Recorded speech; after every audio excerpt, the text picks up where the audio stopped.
That was all about the impact of the rupee on the consumer. How will the slide impact Indian industry? My colleague Sakshi Batra takes a closer look.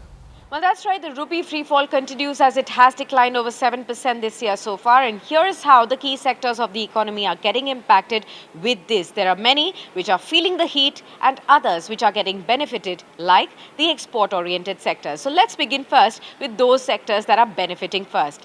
IT companies are the biggest gainers of the falling rupee as they bill most of their clients in US dollars. About 60% of the overall revenue for the IT sector comes from the US.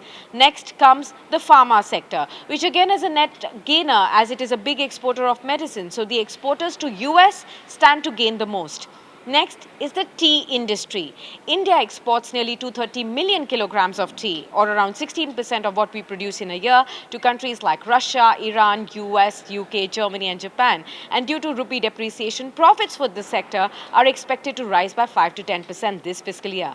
But there are many sectors which may be adversely impacted, just like the oil and gas sector, which is the most adversely impacted as India imports over 85% of oil and half of the gas that we consume in a year. Now, purchase costs will rise for crude importers like IOC, BPCL, HPCL, and their margins will take a hit if they are not allowed to pass through the impact. Next is the aviation sector. About 60% of the cost for these companies, including aircraft delivery, payments, expat salaries, also fuel uplift for international flights, all are in the dollar terms. And the falling rupee is raising the cost burden for them at a time when the fuel prices are already at a record high. Depreciating rupee will further impact their profitability, and airlines will also make the overseas tickets more expensive.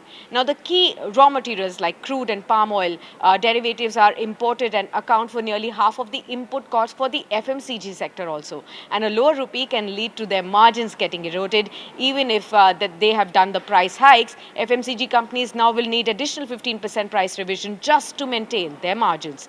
What all of this means ultimately is more pain for consumers like you and me.